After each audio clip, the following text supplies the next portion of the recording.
Welcome to the Living Ageless and Bold podcast. Each episode, I bring you amazing women who inspire, educate, and share their experiences and journeys along the way. So grab a glass of wine or a cup of coffee, find a cozy spot, and let's relax and have some fun hearing what can be accomplished after 55. Hi, everybody. So excited about our guest today. She is a very old, dear friend. I think we became friends when she launched this company. And I'm just going to dive right in because there's so much we're going to talk about. So welcome, Kay Bransford of MemoryBanc. How are you, Kay? I am good. Thanks for having me. And yes, we did meet when I was launching this business. Yes. Yeah. So 10, 11, 12 years ago? It's just now 11 years. Wow. So I want you to tell everybody what MemoryBanc is, because I remember when you had this idea and you started talking about it, a million light bulbs went off for me thinking, oh my God, I never thought about that. But you're absolutely right. So let's talk about what MemoryBanc is. Yes. So today, MemoryBanc, in this iteration, yes. Today we help individuals, families, solo agers manage and organize their finances for the day-to-day bills. Help them with scam and fraud avoidance. We're power of attorney trustee for individuals that need some help around the day-to-day finances. So that's what we are today. It's certainly not exactly what I started as, but it came out of my journey with my own family. Right. And talk about that, because that's when we met, when you went through this with your own parents. Yes. So my parents had planned really, really well, and they had the estate plans, the financial plans, insurance, everything was taken care of. They bought into a retirement community. But when they started to have some health issues, and theirs was more around cognitive, making it even more difficult, I'm one of 4 kids and I'm the baby of the family. We really didn't know how to help them because none of their finances or their day-to-day money issues were really organized. My dad had a business. My mom had a business. They had a townhouse. They lived in a retirement community. So there was lots of bills to manage, and we just didn't even know where to start. It was so overwhelming. And that's really when I started to feel like a total adult child failure for my parents. But I remember when all of that happened, and like you said, your parents were vibrant. They had everything in order, like so many of our parents do. I know my mom is the same way. She's like, I've got everything written down for you. But then when you have the cognitive issues that can happen very quickly, you have this oh crap moment. Like how do you keep it all together? Right. And that was the hard part, is that they really couldn't help us know, well, what's this? Where's that? And in their mind, everything was taken care of. No, we did all that, but we just kept seeing cracks in the facade where water would get shut off and things weren't getting paid. So we were trying to traverse this time when nothing was really clear for them or for us and how we could help and support them. But I learned an awful lot on that journey. I know. So what can we do as adult children of aging parents? Like you said, the water was turned off. How do we insert ourselves into their daily, the day-to-day routine? You're thinking they're okay, but the water got shut off. Right. I think what I did learn is that you don't march in and take things over. Yes. You go in and you just show up as the adult child and go like, hey, how can I help you? I'm here. What's going on? Let's make that phone call. So I think it's really just, how do you have an adult to adult relationship with your family so they really understand that you're there to help. You're not there to take things over. You're not pushing them out of the way, and you're not taking away their ability to manage their own money. That's really what you need to do. But you have seen a lot of scams, a lot of, we do get older and our parents are alone, and talk about some of the things that you've seen and some of the things to alert us on to keep an eye out with our parents. Right. So I would say the first, and it's interesting because the first thing that I really walked into and noticed with my parents was they used to give money every January. They would donate money to their charities, and they would go through Charity Navigator, and they were very thoughtful about how much they gave, and they would pick them all out. And I started seeing them write checks every month to different charities.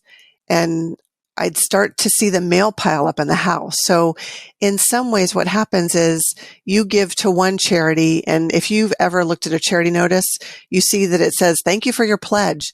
They do the assumptive close. They make people believe they've already promised them money, which when I'd ask, like, what is this charity? My parents couldn't even tell me what that charity did.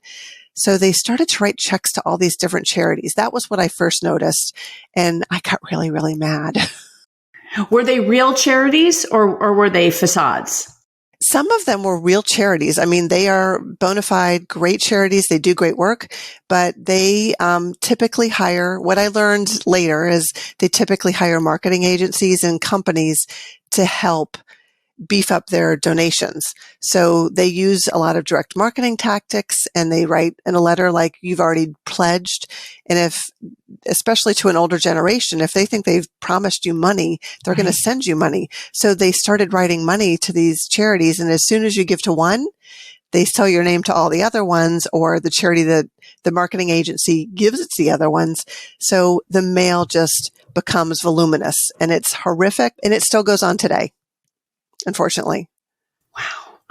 So one of the things that I remember vividly, and I learned so much from you over the years as you experienced this with your parents, but you lost your parents kind of quickly back to back. But the things that were in place, the power of attorney, and they thought that they had, dotted all the I's and crossed all the T's, but then in reality, even though you have that, it really isn't everything you need. Right. So the hard part is, and I do this for other clients now, so I know most banks make it really difficult to accept a power of attorney. So walking into a bank, especially as an adult child, is a red flag. And they sent it to their back office. It took over like 5 months for them to accept our powers of attorney. And it kind of just became a default, because I kept showing up every week saying, you need to accept my power of attorney. So it's really hard because you have all these legal papers in place, but that's not the practical way things work. So I always tell people what we did is we ended around the systems. We set up online access, and we used our parents wanted us to be their power of attorney. They wanted us to be able to help them. So we kind of end arounded the systems and started doing things on their behalf online, because when you try to go into the bank and show all the financial institutions your powers, it takes a really long time, and it's very aggravating. And the people that you're working with don't know what they're doing. It just goes off to a back office, and it goes into a black hole. So what do you recommend? I know my mother-in-law passed away in the last year, and my husband was online on her bank account, and his sister was on certain accounts. So they could check to make sure the bills are being paid, but also when she did pass, he had full access. But I remember we had talked something about there could be tax ramifications, because I said, I want to put my son on our account, so if something happens, he can still pay the bills, but there were some issues with that. Right. So what's hard is that when you walk into the bank, a lot of times they'll say, well, just add them to your bank account. So if you have a joint bank account with someone, so I think in that case you got added. So it would say, your mom's name and your name. Right. So you're joint account holders. So you get those assets when she passes, it immediately goes to you because it's a joint account. However, if someone comes after you or you get sued, it's considered your money.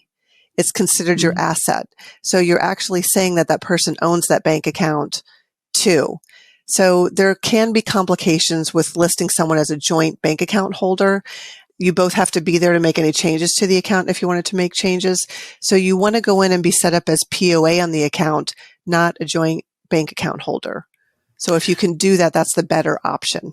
So you can forget the one piece of paper that makes you the power of attorney for everything. You can go to the bank and be the power of attorney just on the bank accounts. Correct. The bank will give you a power of attorney form. They'll take it right away. They'll add you right away, and they'll say POA or agent, and they can add you as an agent on the account, but you have to go with the individual whose account it is. Okay. Brilliant. See, I knew. That's why I wanted to have you on, because every time I talk to you, I learn something else and I go do it. It's like because you want to. I mean, we're in our mid-50s. We think everything's okay. We want to have the things in place for our kids, our adult children, and then still dealing with our parents. Well, the sandwich generation. Yes. So if you were to give us the top three things. So Christina, right now, today, I want you to call your mother and I want you to ask or do these three things. What's the most important thing to do today, immediately? Right. So that's a tough one, because when you call and ask them for things like put me on your bank account or make me your POA, let's go set those things up. Like, you could do that, but a lot of times it immediately creates fear. So in some ways, I usually say to call and say, hey, we're redoing our estate plans. What should we be doing? Can you go to them with an ask and have them tell you, what do you think we need to do so that we're prepared if something happens? So first, I would open the door up by asking, what should I be doing? Ask them to consult with you, or having a news story about someone that something happened to someone that you know. Yeah. Like, there's an event and you can say, this happened, this is what the family did, maybe we should do that now. So use something in a conversational tone, because at least I found out with my parents, and I've noticed this with many clients, is if you go in asking for something like, give me access to your bank account or add me to your bank account, anytime there's money, fear immediately swells up. So I think some of it is, when they ask for help, just show up and say, how do you want me to help you? Instead of asking them to give you access to something. So there's a very different answer than what you're expecting. Yeah. But I think it's like thinking of the human side of it. What do they want? How do they want you to help? Well, what about questions to ask them to make sure, hey, Mom, I was talking to my friend Kay. I listened to this podcast on, Living Ageless and Bold about parents and finances. And I just wondered, do you have these things in place? Yes. I mean, I think it could be just asking them, you know what, if you fell and you got hurt, where would you go? Do you have you already signed up for a retirement community? Is there a place that you would want to go do rehab? Because you would probably need some support services to get back on your feet so you could come home. Have you ever considered that? So I would ask open-ended questions like that and see, so that is one of them. Another one could be like, what would you want to happen if they're married? What happens if you lose a spouse? How would you like us to help you? I know this is in the future. So if there's a way to make it conversationally, like 20 years from now, should this happen, what might you want to do? And make it more of a conversation. So I think those are the biggest things, is just opening a dialogue to ask them, what would you want to happen if this event occurred? And what do you recommend with step parents? We live in that generation where many of our parents are remarried, and there are step siblings involved. How do you broach that conversation? They've got their own kids. It's your mom or your dad married to them, just to make sure that everything's taken care of in the event that it's your parent who passes first. Right. Oh, that's a great question, because I'm seeing that a lot more. There's a lot of older couples that have different children, different adult children, that have been in their lives for 20, 30 years. And in many cases, it depends on, I think you should ask your parent, how are you managing your finances now? Have you divvied them up? So in most cases, I walk into this, they each have joint bank, or they have individual bank accounts that are joint. Mom's does this one and she pays X. Dad's does this one. Stepdad does this one. So they divide and conquer their money, and just say, how have you divvied that up? If something were to happen to you, how could I help you on your bank account? Does your spouse know how to manage this? Because typically when they're coming together later, they're keeping their stuff independent but separate, because they do want it to flow to adult children differently. So I think that's a great time to ask and have them bring you in, because it's really can be really complicated. And you bring up an excellent point that it's really important to know your state laws. I lost my father very young. I was an adult, but a young adult. And he was in the process of a divorce. And he had left everything to me and my sister, all of his possessions. But in the state of Florida, you weren't allowed to do that. That everything had to go to your spouse, even though they were in the process of a divorce. So even though you want to leave things for your kids, how do you, I guess you go to an attorney to just really make sure that the laws in your state will allow you to do what you want to do? Yes. So, and that's kind of a great segue to a common thing that's coming up now is, in general, most people should be considering a trust, because a trust gets the power of attorney is kind of a moot point. It's not for really wealthy people. A trust is really a way for you to dictate how you would provide or access to someone to your money and what they should do with your money. So in general, a trust is now modern incapacity planning, and it lets you and the trustees manage how the money works. And it can also help mitigate these issues across borders. It allows money to pass more easily and skip probate. So there's many benefits to it, but I would start with going to an elder law attorney. And I know we're using the word elder law, but they are really good at understanding about how you would manage your money in an incapacity. And so I think that's kind of what this comes down to is, most people don't think about this, but 7 out of 10 of us after the age of 60 are likely to have 3 or more years of an incapacity.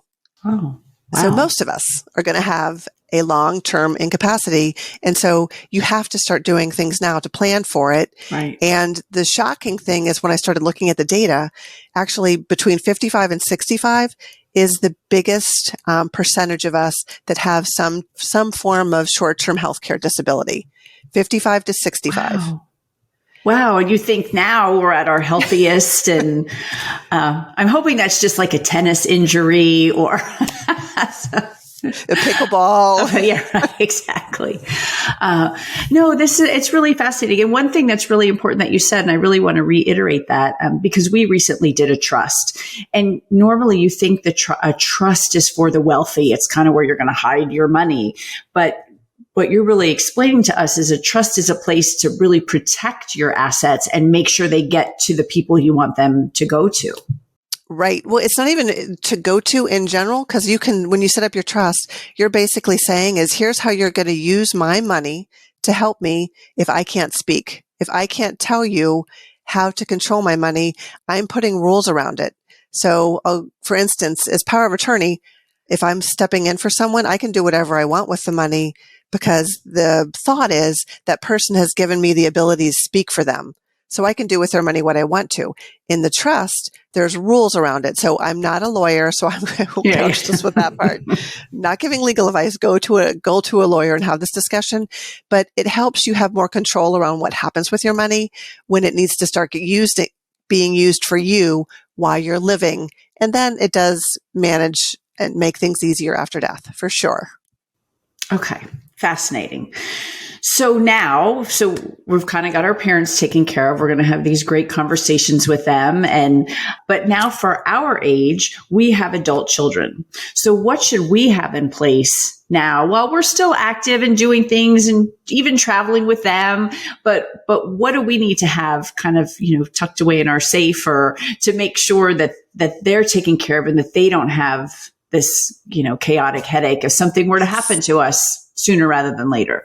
Yeah. So to me, and don't even put it in the safe, because half the time people won't be able to get into your safe. Okay. So I will just say what we do in my family is, my family all knows in my office is all the usernames and passcodes to all of my accounts information that I've set up, so they can always go and get online access to anything they need to pay the bills or manage finances. I also made a map of all of our money so they can see where all of our accounts are, how they're titled, and how all of our money works together. And so in general, I'll go through that once a year. It's usually my daughter knows, because she's going to remember and pay more attention to it.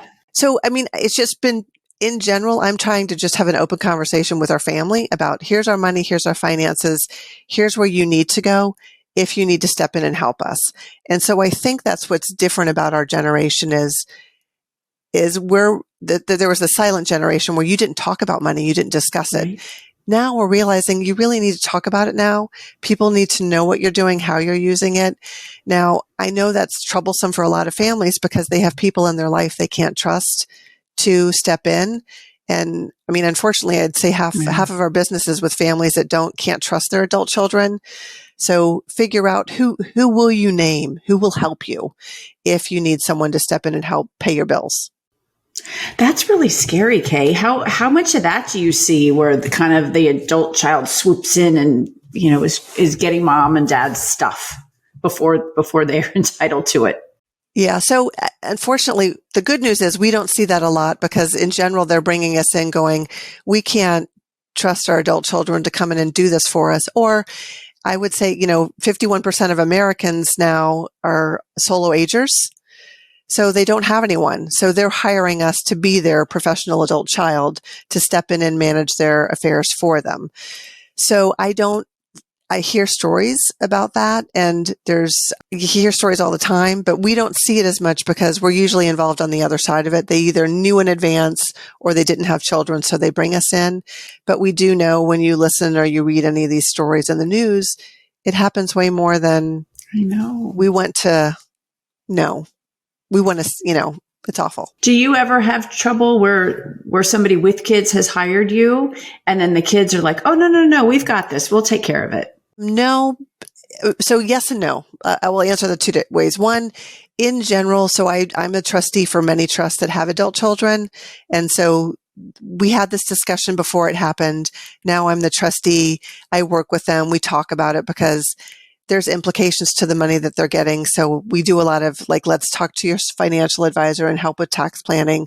So we can help with the kids. So we're really like the trusted aunt, I will say, is that's kind of my role. Yeah. Is we're helping them in that way. And then, but I would say on the other side of it, it helps to have a bigger discussion first and go through what's going to happen when. So everybody knows the role that's going to happen.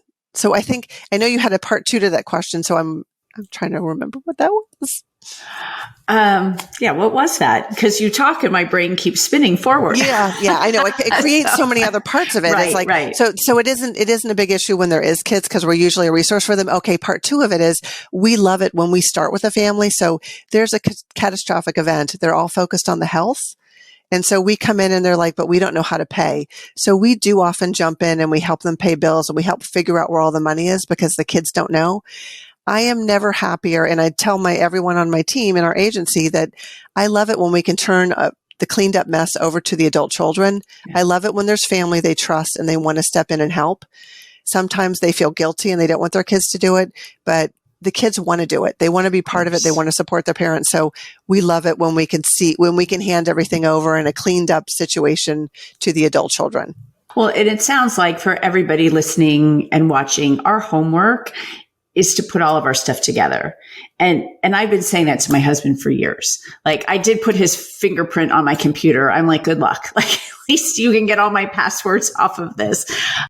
But I think it is really important to lay all that out. I don't even know for sure that I know everything that our family has. There's some stuff I take care of, some stuff my husband takes care of. It really, and he's the organized one. So I know his stuff is all, like you said, in a file. I know where the file is, but me on the other hand. So what do you recommend there? I guess the husband and the wife just need to sit down, spend an afternoon and just lay it all out. Yeah. And I have a white paper. I did a Do It Now kit where it's really like the 3 things you need to organize and write down. And it's your passcodes. It's the financial roadmap. And it's like the key information about your own personal information that you do. So it takes an hour if you did it together. So I'm always happy to share that free resource with people. It's super easy to do, but it's a good conversation for couples to have because, there's always an outlier. Is that easy for how do they get to that white paper? So if you go to MemoryBanc.com, I'll just put a link up on our homepage where they can go grab it and download that. Awesome. It's free. You don't need to do anything. I'll just put it up there. Yeah. And I actually took my phone and went through the house because I know many of us our age as our parents passed, there are antiques and this and that they want us to keep forever. And our generation is simplifying. And, it's like, we don't want that. Do you want that? We don't want that. So I kind of went through and said, this is important. Like, this is your great great grandmother's china from, it's antique china from the railway because your great great grandfather was an executive. Keep that. Try not, if you can, don't give this away. But I think that's pretty helpful when you can go through a house and pull out the 10 things that really matter to the family that you want to hand down versus good luck. Go through and, I want you to keep everything. Yes. For sure. And I think that's the harder part is I hear so many people when they're downsizing, they're like, my kids don't want it. No, they don't want it. They already have their stuff. So make sure you have a place for it and don't keep it because they might not want it. Right. Right. Okay. Any other homework? I've definitely have that's probably the most important thing is just to sit down and get all those. And for, older adults listening, make sure you have that all together for your adult children. So in the event something happens, it's something that's easy to find. Yeah. I think that is just have like, where could I get that? How could I help you? And I think that what's interesting to me is like, there's a generation that never had email. Like, I don't even know how they're managing today's society because Social Security, everybody makes you go online. All the government agencies are requiring you have a mobile phone and an email address, and they don't have them. So maybe it's if you do have someone that's in their late 70s and 80s, reach out and go like, gosh, how are you doing with taxes? Did you get your Social Security statement? How can I help you? Because I know the online world is really confusing to a lot of people. And on top of that, then, how can we help them with the scams that are from online? So somebody who's not used to it anyway, and then they see, I know we got one of those emails, I don't know, probably a couple of years ago, my aunt and my cousin were traveling. And I got an email that was like, hey, you've seen this, our passports were stolen, blah, blah, blah. And the only reason I knew it wasn't them is I called my sister because my sister and my cousin are pretty close. And I said, did she send that to you? And my sister said, no. And I said, oh, because she would have done my sister first and then me. So that the first thing I did is I called my mom and I said, if you get this email from her, it's not her. Like, don't fall for this. But it was pretty well written and they knew their itinerary, which was really scary. Like, we just landed here. We were on our way here. This happened. So how do we help our parents with that kind of stuff? So I think that is a great question. And I'm happy to say I know AARP is really trying to do a lot of languaging and education around the topic because these people are criminals and we need to use that language, right? I think they're not just fraudsters and scammers. These people are criminals and they're trying to take your money from you and they're very convincing. And so if you hear some of the stories, like they're heartbreaking and they're afraid to tell their family members because they don't want judgment from their family members. So I would just say start having discussions about these, throw them in at dinner conversation, start educating them because the more they know and they hear how this is happening to other families, it will help. And AARP has a podcast that is really good about that, about all these financial scams. And there was one recently that devastated me about funeral plans and what they were doing. So it's just pervasive. And the more we know, the more we can help. And maybe even telling them, I know like through my husband's company, they had, somebody in the office fell for something and it happens a lot. Maybe to say, hey, don't be embarrassed. It's happened to all of us. Like, right. They're so good. These criminals are so good. We're all falling for it. So we just want to make sure that if you're worried or maybe you did do something, don't be embarrassed. Just let me know so we can stop it, so before it goes any further. Right. And I think that's the best part is we're recognizing they're criminals and they did nothing wrong. They're really convincing. I'm sorry that this happened. Let me help you. Right. Oh, okay. So. Always such, like I said, every time I talk to you, we're friends. I have these aha moments of things I need to do. So we wrap up every episode with 2 questions. We ask the same people. What is your greatest accomplishment since you've turned 50? I will say I'm most proud of this business and how I've been able to grow it, bring other professionals and figure out how to find people that want to help other people manage their finances. So I think that's my biggest accomplishment in my 50s is being able to turn this business into something that's helping hundreds of families. Right. Right. It's amazing. And even just not the ones you're helping, one-on-one, but doing something like this and providing so much information to listeners, just amazing. Thank you. Okay. Number 2, where do you see yourself in 10 years? Ooh, that's a great question. So one of the questions I had answered was, what was my biggest fear? And it's, I don't want to retire. That word frightens the bejesus out of me. And I think the word should be retirement. I heard this from someone else. I'm stealing someone else's word that they used, but I think it's to always have meaning and purpose in my life. So I don't think about what it's going to be, what exactly I'm going to be doing in 10 years. I hope to continue to be growing and doing and helping more families in the way that I'm doing it now, and making sure that my children and everyone around me has the tools they need to live a great life going on. So to me, it's just always finding meaning and purpose in my day. Oh, I love that. And I'm with you. I'm not retiring either. What did you call that? Retirement. You're prioritizing your time. I love that. Around your meaning and purpose. Okay. Well, whoever you stole it from, I'm stealing it from you now. I love that. So thank you, everyone. Check out MemoryBanc. See what Kay is doing. Take care of your parents, take care of yourself, take care of your children. And thanks for joining us, Kay. Thanks for having me. Great to be here.